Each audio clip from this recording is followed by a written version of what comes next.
Welcome to the State of FinTech podcast. I'm Destinee Day, Vice President at York Public Relations. And today I'm speaking with Matt Phipps, Chief Marketing Officer at Agent IQ. Agent IQ's newest product, Smartlynq, takes a different approach than most AI tools. Rather than replacing human interaction, it makes staff more efficient, freeing them from an administrative burden so they can focus on building meaningful relationships with account holders. We'll also explore how Agent IQ is helping community FIs fight fraud through their IDScan integration. Let's jump right in.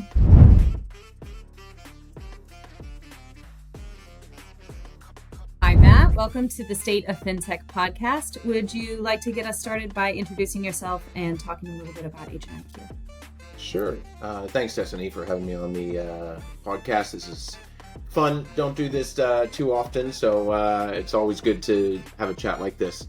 Agent IQ, we are a relationship banking platform. What we really do is help financial institutions extend that magic, that trust that they have with their account holders there in the branch to the walls outside through digital channels. So how do you actually maintain and facilitate the true relationships that you have that foster loyalty and growth? And how do you do that when those folks don't come into the branch? So that's really what our platform does. We enjoy continuing to get feedback and learn more about how we can extend that. So, yeah. And you've just announced the launch of a new product called Smartlynq. Agent IQ has been a pioneer in the conversational banking sector for a few years. What has driven the development of Smartlynq specifically for community financial institutions?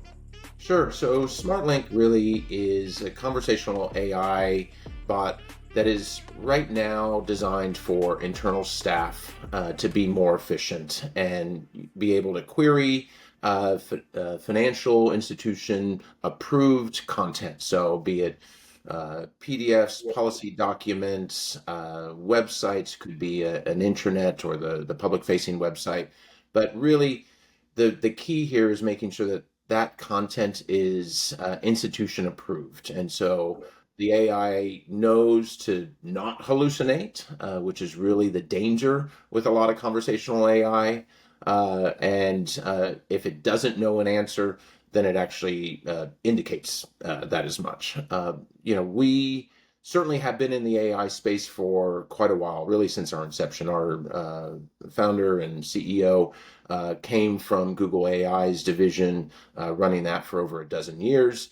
And I think the real power that he did in terms of developing our platform is really utilizing AI to empower humans, empower that human to human connection, empower everybody to be better and more efficient and stronger, really, so that we can use the power of technology, but keep that relationship and connection that really makes community institutions thrive with their account holders.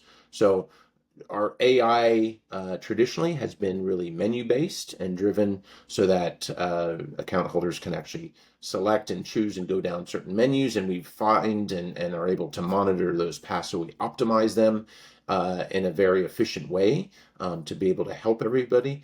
This one is actually our first test step into conversational AI, so very similar to using a ChatGPT or the other available softwares out there. Again, the key really is that this is designed for internal staff at the moment that allows them to be a lot more efficient and query information so that they can be able to help their customers a lot better. This idea of going away from the menu-based approach is something that we've talked about before on the podcast. But you've also brought up an interesting point that right now this is for internal staff use only. So you've kind of talked about what Smartlynq does, but I'm curious, what problem is it solving that exists within the community financial institution? Every financial institution is looking for ways to be more efficient, right? But the smart ones are being very careful about how that actually impacts their account holder experience. And so we can do, institutions can do all sorts of things that make efficiencies better, but then the experience is destroyed or very clumsy. And that's not good either. So what we've done with Smartlynq is this is, like I said earlier, it's our first step into this conversational AI.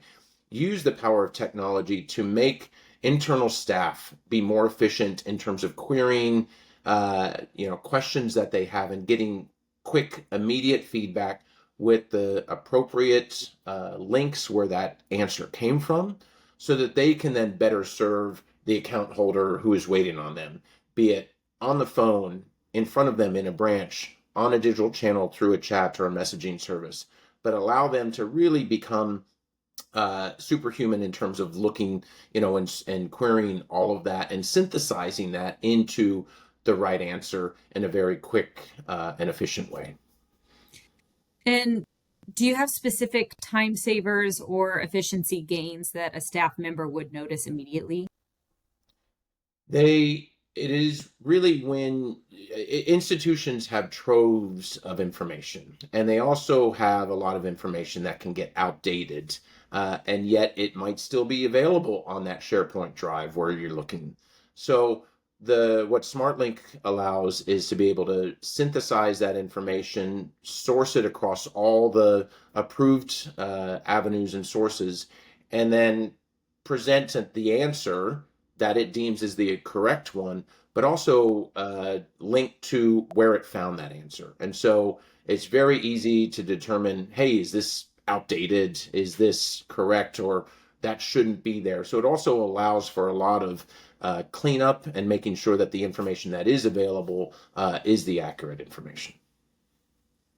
And it sounds like it's also solving the problem of employees maybe using other AI tools without institutional approval.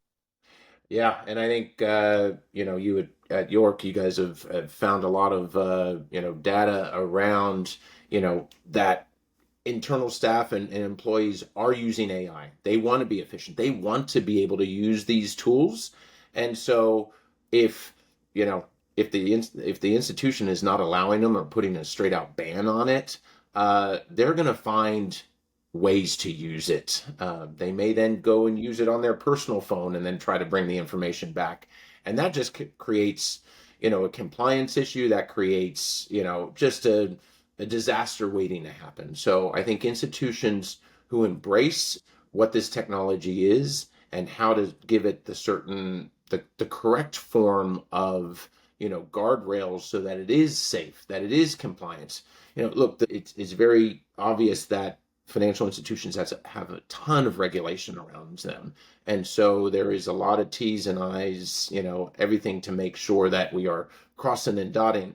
But when you can constrain the information to what that, internal staff member would normally have access to, then you can actually use the power of technology to access that information, synthesize, provide an answer. And then again, since it's in a conversational way, additional follow-up questions can be asked. And again, it makes it very simple that, these staff members are probably used to trying and playing with in their personal lives. They can now use it in their, work environment, professional environment, and, perform their duties even better. One of the real key things that we've found in talking with our clients is that employee satisfaction increases when they can perform their job and make their account holder happier, solve their query, give them the advice that is accurate, helpful, and efficient. It's frustrating when it takes 5 exchanges to go back and forth over maybe a period of days through an old, secure messaging type of process that becomes very inconvenient for everybody. And the internal staff member can't get the resolution that they're trying to do as much as the account holder is trying to get a resolution. So when you can empower the staff member with with these tools that can make them better employees, better serve their customer, there's a win all around. They get the satisfaction, the account holder gets the service or the answer that they need, and everybody wins. Yeah. I mean, we hear a lot of um, fear around AI replacing people and replacing the human connection. And the human connection and the relationship part is something that community FIs really pride themselves on. So, how do you feel Smartlynq helps staff deliver on that relationship approach rather than getting replaced? You've heard me tell my analogy for all the Marvel fans out there. Iron Man is simply Tony Stark when he doesn't have his Jarvis. Jarvis, that just another very intelligent, system, right? His AI actually is the one that really gives him that superpower. But at the end of the day, Tony Stark is human. He is the person. He is the one who's actually saving the day. And that analogy, I think, works really well with community institutions. That human to human connection is so important. That's what differentiates community institutions from one another, and that's what they pride themselves on. That loyalty, that knowing about Destinee and her family and what she needs, and over time that really builds to where the loyalty is there, the stickiness is there, and we can really create, that's the true definition of relationship banking. When you can use AI and technology tools to make that connection even stronger, that becomes really the pinnacle of what relationship banking in a digital era is all about. So it's fun to see these new technologies. It sometimes is scary that people feel that they might be replaced, but what it does is it actually gets rid of the mundane, the monotonous, the repetitive, the information. Think about it again. We talked about Smartlynq. If you had to go and search through a SharePoint drive and find this information, and the frustration of that you couldn't find it or you found the wrong one, versus just asking Smartlynq to find it for you and give you the information, now you are empowered to actually provide bigger, better value. So we don't see it as a replacement. We see it as augmenting. And I think that's a real important distinction. There are elements, there are tasks, there are things that are replaced, but those are things we as humans probably don't prefer doing anyway. So that's what's nice about that. And that's the way I see, AI can really help us. For the FIs that might be listening out there and thinking to themselves, this sounds like an onboarding nightmare.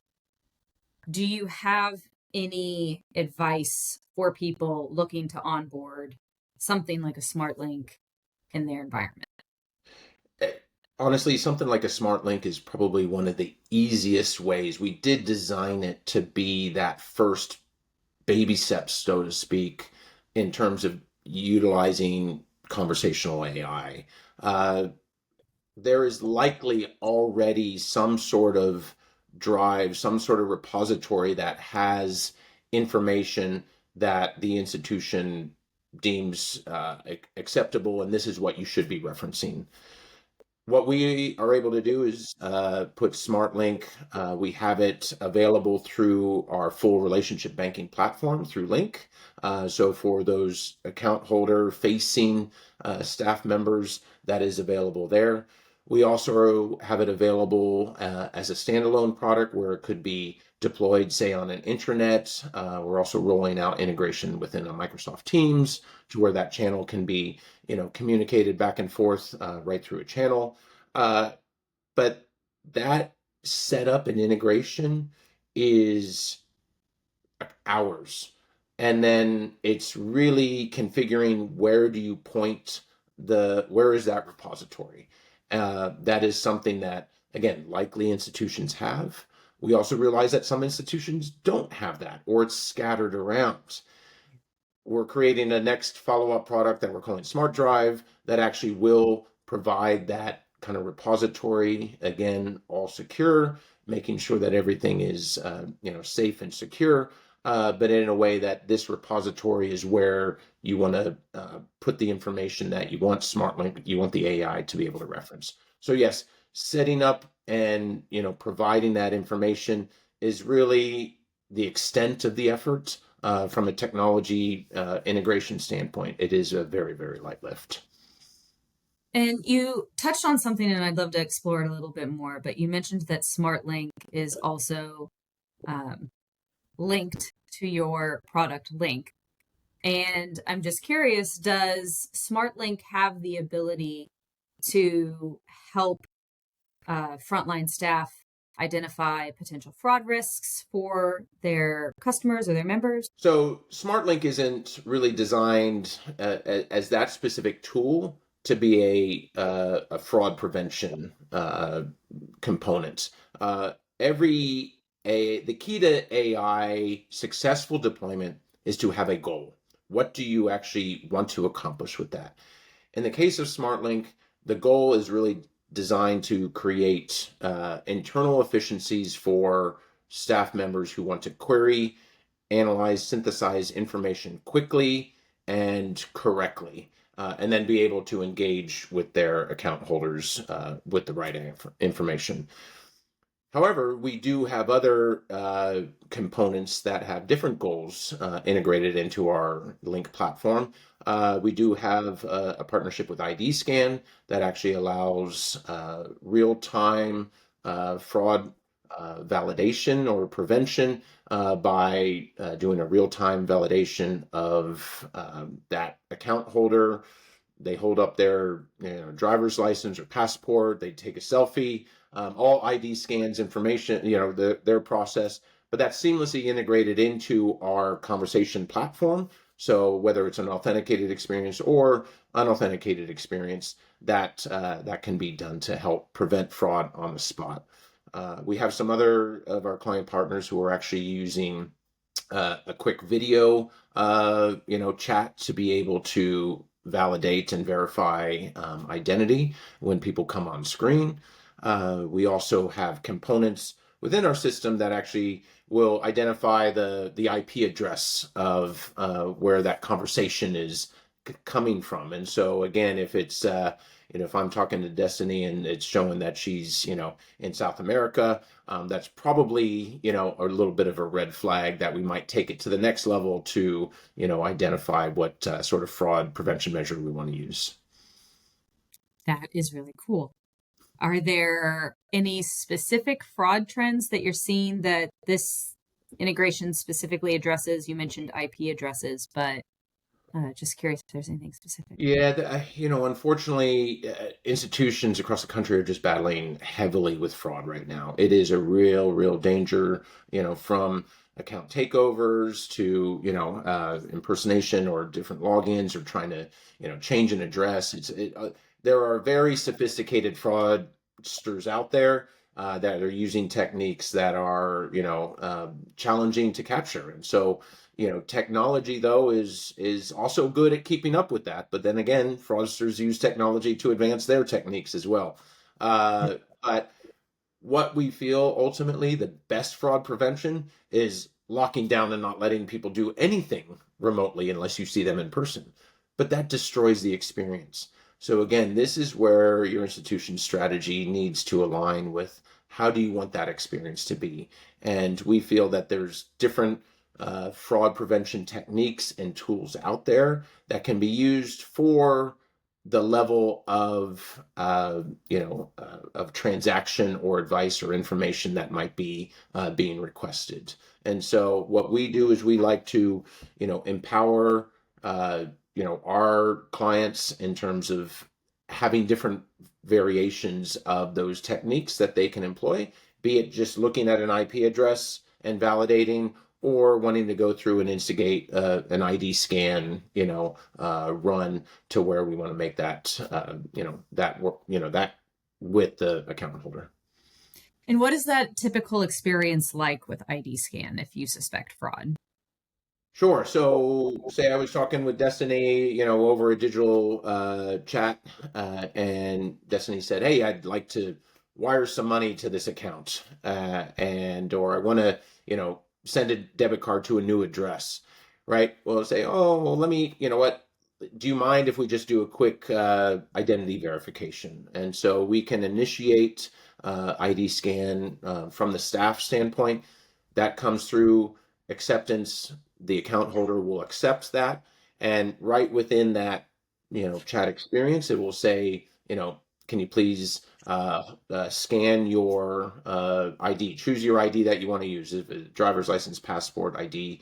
And again, they can scan that right there, just put it right in front of the camera, scan the front, scan the back, now do a selfie, and IDScan's technology will verify all of that and then actually come back and return a successful, this person passed into that chat channel and into the record. So that will remain as a compliance check and everything in terms of that the IDScan was engaged, was successfully passed, the date, the time, and that information will remain in there until whenever, if there's another one that needed to be done down the road. That's actually really cool. Yeah. Do you have any surprises that you've learned either from Smartlynq or from IDScan that you didn't expect but has been proven valuable? So I think one of the surprises, maybe, well, maybe not too surprising, was that people actually really enjoy engaging in a conversational way. So in the conversational chatbot, menu driven is wonderful and is very streamlined for probably the top most asked questions. But conversational allows you to ask questions just the way you want to be able to ask it, and with the detail and follow up and continue to prime and go back and forth until you get the answer. What we found is that there's actually now a real desire to have that available for account holders, right? So again, I mentioned at the top, Smartlynq has been designed as that first step, that initial way to get comfortable using conversational AI for institutions when it is internal only and the human still needs to communicate that information. There's a lot less regulatory concern because there is still the human making the ultimate decision, right? That is still that those guardrails are in place with a human. But there's also interest and desire to, well, what if we could do this? This is very convenient. This is very helpful. What if we could actually allow this to be customer member facing so that when customers or members come to our site or through our digital banking and want to ask a question, they can do it in a conversational way and get the same information back. We certainly see that, and we are starting to work on that now with plans to release that in the coming quarter. And but that also then it has a lot more regulatory,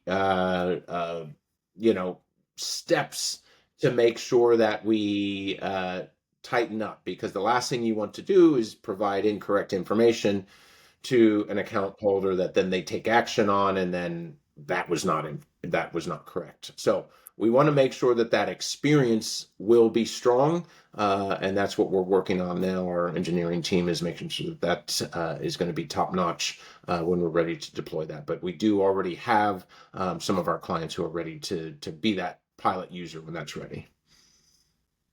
What happens when someone asks a question outside of those guardrails that you set in place for Smartlynq? Excellent question. So the biggest fear of everybody with conversational AI is that AI will give a very convincing and compelling answer regardless of whether it's right or wrong, right? And so you are very that they have no meter in terms of, oh, I'm not totally sure, but I think this is it. They don't do that. They say, this is it. And it could be completely wrong, but it sounds very convincing. And that's called hallucinations. That's kind of coming up with this inferred, but again, confident answer. And that is what every institution, everybody is kind of fearful of from a generative AI standpoint. What we've done is done a lot of work to make sure that that does not happen. And so the guardrails are in place. Here's the content that you can search from. If an answer does not exist, make sure that you indicate as such and return an answer such as, I can't find anything about that answer. And then that requires then a next level of effort for the agent to go and do. But at least they're not, providing information that's incorrect and feeling very confident about an incorrect answer. Yeah, I mean, how many examples of hallucination do you see on any social media? Totally. Yeah. Just with the growing adoption of AI, I feel like that's a very serious and very real problem. So I'm glad that it addresses that and returns no answer. Yes. Yeah. Do you have any advice for any community FI executives that are listening to this and are intrigued by Smartlynq or your IDScan implementation or just Lynq in general? You know what? I think it really does come down to ultimately what is your strategy. There is so much technology out there, and technology should not drive your strategy. Your strategy should be clear in terms of what you want to accomplish, how you want to grow your institution, how do you want to serve your customers, what should that experience be like? And all of those are really key factors to deciding ultimately then what is the technology that's going to facilitate that strategy. So, albeit we love our product and we think that the core of community institutions' success is fundamentally relationship banking, we look to help facilitate that in digital spaces. But if there is different specific needs or different strategy, that's what you should be looking to technology to support that. And so I think my advice again, when talking about this overall category of digital engagement, connecting with your account holders outside of branches, I think the focus of how do you want that experience to be is key.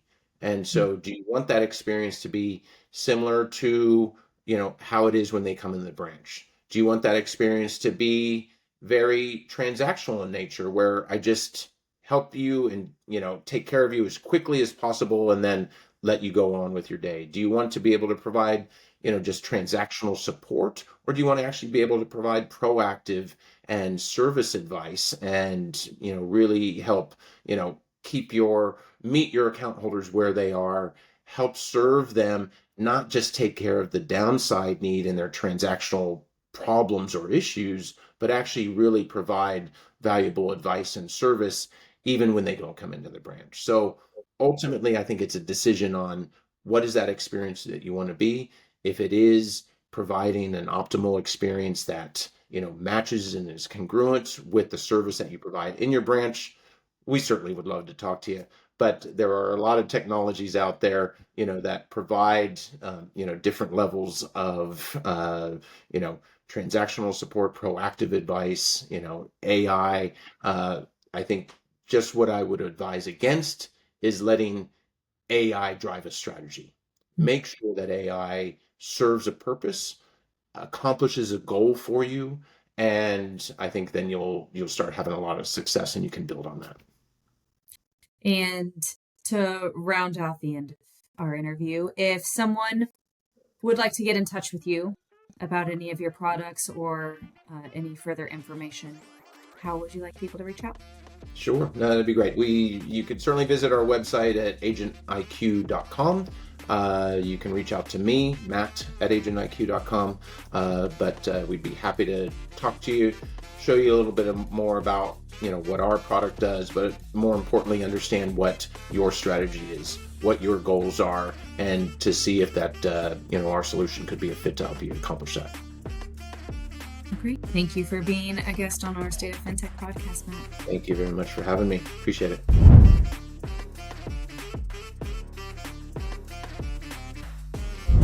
You can learn more about AgentIQ by visiting agentiq.com. You can download our award-winning 2025 State of FinTech report at yorkpublicrelations.com.